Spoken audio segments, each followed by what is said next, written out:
Épisode 36. La nuit tombait lorsque Thésée arriva devant la maison de la vieille Hécalée. Il poussa la porte. L'intérieur était plongé dans le noir. Le feu était éteint. Il se dirigea vers la paillasse qui servait de lit à Hécalée. La vieille dame était allongée. Thésée alluma une bougie et l'approcha du lit. Hécalée avait l'air de dormir. Son visage était aussi doux et paisible que la veille. Thésée murmura « Hécalée, Hécalée, me bonne Hécalée !» Mais il avait déjà compris que la vieille dame ne se réveillerait plus jamais. Elle était morte, comme ça, sans bruit. Elle avait longuement prié Zeus pour la réussite de Thésée, comme si elle avait une dernière protection à offrir.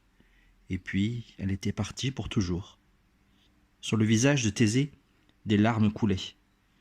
Le jeune homme passa la nuit agenouillé au pied du lit.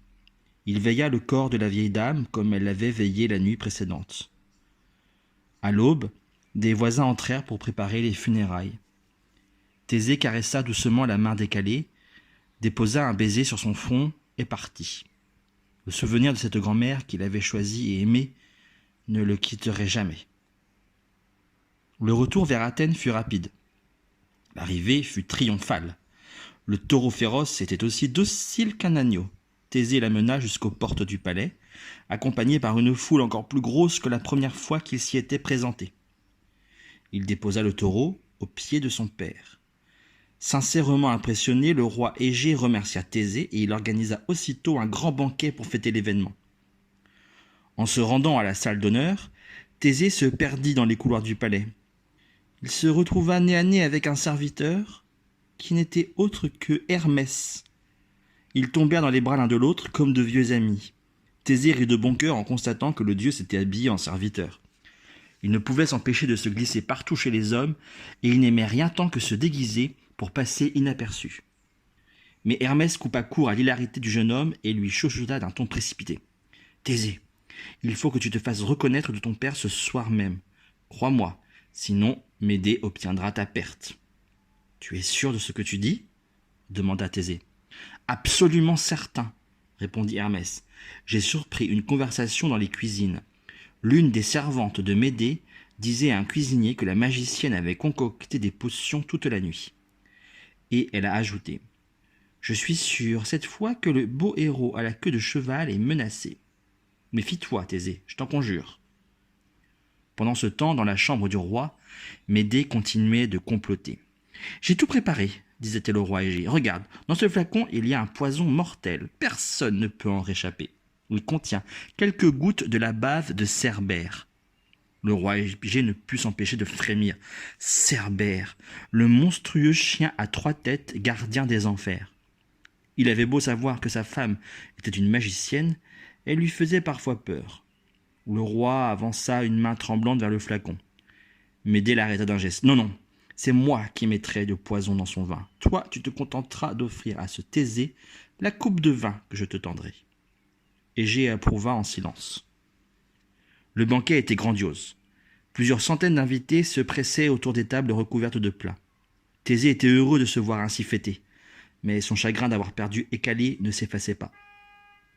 Suivant les bons conseils d'Hermès, sa vigilance était totale. Tout en souriant, il restait un peu en retrait de la fête, comme absorbé ailleurs. Le roi Égée ne cessait de lui adresser gentillesses et compliments. Au milieu du repas, il prit de nouveau la parole en l'honneur de son invité. « Je lève mon verre au plus grand des héros, » dit-il gaiement. Et il tendit à Thésée une coupe en argent pleine de vin. La coupe que sa femme Médée venait de lui glisser discrètement dans la main. Le jeune homme avait remarqué le geste de Médée et la soudaine pâleur du roi. Il était temps de se faire reconnaître. Thésée eut une idée. Il prit sa lourde épée et la mit sur la table. Les yeux du roi Égée se posèrent sur l'arme. Alors Égée poussa un grand cri et, bondissant de son fauteuil, il écarta violemment la coupe de vin des lèvres de Thésée. Celui-ci s'apprêtait à boire. La coupe voltigea et le vin se répandit au sol. « Mon fils !» s'exclama le roi Égée. « Mon fils, tu es mon fils. Ton épée est la mienne. » D'une main tremblante, il désigna les serpents enlacés gravés sur le pommeau en ivoire de l'épée. Bouleversé, il serra Thésée dans ses bras. La foule des invités était très émue par ce qui se passait sous ses yeux. Soudain, un long hurlement retentit. C'était un petit chien du palais qui hurlait sous la table du banquet. En quelques instants, le chien tomba raide. « Il est mort !» cria une femme. « Et regardez ce qu'il vient de boire !» ajouta une autre. Du doigt, elle montrait la coupe de vin. Le chien venait de lécher 3 gouttes du liquide répandu par terre. Les invités étaient sous le choc. Le roi Égée comprit alors que sa femme l'avait manipulé. Une énorme colère s'empara de lui. Il se tourna vers elle, mais où était-elle passée ? Médée avait disparu. « Très bien, hurla le roi Égée, qu'elle quitte à jamais ma maison. Elle a failli me faire empoisonner mon propre fils.